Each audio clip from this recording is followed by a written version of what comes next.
All right, Plato's Republic, Book 3. So, as I said before, I'm progressively going to wean you off of the lectures, at least to an extent, by asking you more questions and giving you fewer of the answers. Um, Book 3, I think, is one of the more readable books of the Republic, that is, readable without a lot of instruction. So I'm going to leave this one to you almost entirely, just to point you in the areas that I think are most crucial, um, especially for the exam and the final. All right. So jumping all the way to 412, I'm skipping a little bit here, right? There's so much actually that we could go through. I'm wanting to back up here, but I'm not doing it. All right. What is the most important quality of the best guardians of the city? See 412, C through D. We're looking at the guardian class of citizens here, and we're really trying to describe their life and their qualities. Right? What's the most important quality of the best guardians? 412, C through D. So, how are we to select from among the guardians those best suited to run the show, so to speak? He gives a procedure for how to choose the guardians. What do you think about that? So 412D through E. Briefly describe, you should be able to do this, right? After reading this chapter and the latter half of, or this book 3 and the latter half of book 2. You should be able to describe the ideal guardian. Remember, it's ideal doesn't mean that there's anybody who perfectly fits the bill, right? So at 414b, Plato makes an important distinction between the guardians and auxiliaries. What's the basis of this distinction, and what is the difference between the guardians, properly so called, and the auxiliaries? This is what gives us the tripartite, that is three-parted, the tripartite structure of the city. And as we'll see in Book 4, there's also a tripartite structure of the soul. Tripartite simply means having three parts. There's 3 parts to the city, 3 parts to the soul. Building the city so that we can find justice there, so that we can then look at the 3 parts of the soul and find out where justice is going to be there. Because they're isometric, right? They share a similarity in structure. They're analogous, the city and the soul, on this hypothesis, right, that they're developing. So what is the distinction, the Plato? Sorry about the typo again. What is the distinction that Plato makes at 412b between the guardians and the auxiliaries? And by the way, if these are the 2 top tiers, so to speak, what's the bottom tier? Well, it's everybody else.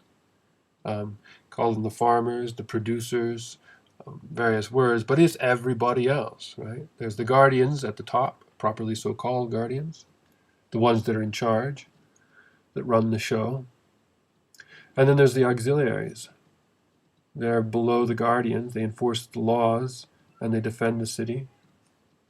And then there's everybody else. Their lives are very different, right? So at 414d, Socrates suggests that a noble lie be told. What is this lie? Why is it noble? What's the point of telling this lie? 414d. Let's turn there now. 412. Okay. It's a little before that, actually. Around 414b, actually. The question is, how are we going to get the guardians to love the city so much that they would never seek their own advantage by taking advantage of their position of power? That the guardians and the auxiliaries would be especially the auxiliaries here, would love the city so much. In fact, even the producing class, they would love their city so much, care for it so much that they would never throw it over or be a traitor, right? What should we tell them? And he calls this, very famously, it's called the noble lie. If you read the footnote to the noble lie, I think it's footnote 66, called a Phoenician thing, right? It's a tale, I don't know why they call it a Phoenician thing. Contrive one of those lies that come into being in the case of need, of which we are now just speaking. Some one noble lie to persuade, in the best case, even the rulers, but if not them, then at least the rest of the city, right? I'm going to persuade them to love their city more than themselves. Calls it a Phoenician thing. That is, it's a foreign idea. And perhaps there's some tie to historical precedent in Phoenicia, but at any rate. What is this lie? Why is it sometimes called the noble lie? It's a whopper of a lie, right? It's a myth. It's wild and crazy lie. But is it so crazy? Well, let's look at it. I'll just read you this whole passage. He doesn't want to say it. He's like, oh, if I say it, you can think I'm nuts, right? He hesitates to say it. I shall speak, though, finally. I shall speak, and yet I don't know what I'll use for daring or speeches and telling it. And I'll attempt to persuade first the rulers and the soldiers and the rest of the city that the rearing and education we gave them were just like dreams. So all of your education and your upbringing was just a dream. This is part of the noble lie. They only thought they were undergoing all of that, all that was happening to them. They only thought they were, while in truth, at that time they were under the earth within, being fashioned and reared themselves, and their arms and other tools being crafted. When the job had been completely finished, then the earth, which is their mother, sent them up. And now, as though the land they were in were a mother and a nurse, they must plan for and defend it. If anyone attacks, they must think of the other citizens as brothers and born of the earth. Well, it wasn't for nothing that you were ashamed to tell such a lie, right? It's a whopper. You thought you were going to college, learning, training in the army, but really you were under the earth, which is your mother. And only when your education and everything was completed that you were dreaming all of that. Only when it was completed did you spring from the earth already with your weapons and your education. And that all men are your brothers. We'll come back to that. It was indeed appropriate, Socrates says. All the same, hear out the rest of the tale. All of you in the city are certainly brothers, we shall say to them in telling the tale. But the god, in fashioning those of you who are competent to rule, mixed gold in at their birth. This is why they are most honored. In auxiliaries, silver was mixed in, right? And iron and bronze for the farmers and the other craftsmen. So because you're all related, although for the most part you'll produce offspring like yourselves, sometimes happens that a silver child would be born to a golden parent, and a golden child to a silver parent, and similarly all the others from each other. Hence the god commands the rulers, first and foremost, to be nothing,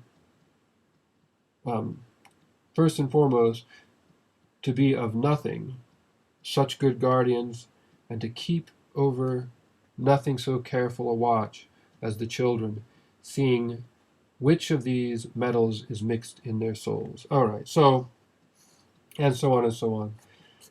So that's the noble lie. It begins with this idea that all men are brothers because they are sprung literally from the same earth, and that their education and training was a dream while they were being prepared. And further, that because you come from the earth, where metal comes from, right? that you have mixed into your soul some gold, some silver, and some bronze and iron. The bronze and iron, those are the ones who should farm and be a craftsman. And the silver are the ones who are the auxiliaries, who should fight in the military. And the gold, to be the fewest and most precious, they should be the ones who rule. Now, I'll leave it to you to think about this a little bit more, whether or not it's possible to get anyone to believe this. But one aspect is kind of sad. What makes this a noble lie? What's noble about the lie is, in fact, that it conceals a very profound truth, right? Namely, that all men are brothers. And that it's a little bit sad, I think. The only way that you could really get people to believe this and to behave as though it were the truth is to present it as a lie. So it looks quite like a whopper of a lie, but at the root of it, it conceals this, perhaps, according to Plato, profound truth of the brotherhood and sisterhood of all human beings. How do we get people to believe that? All right. It's the noble lie, and that's the last thing I'm going to say there about book 3. I'll leave the rest of it to you.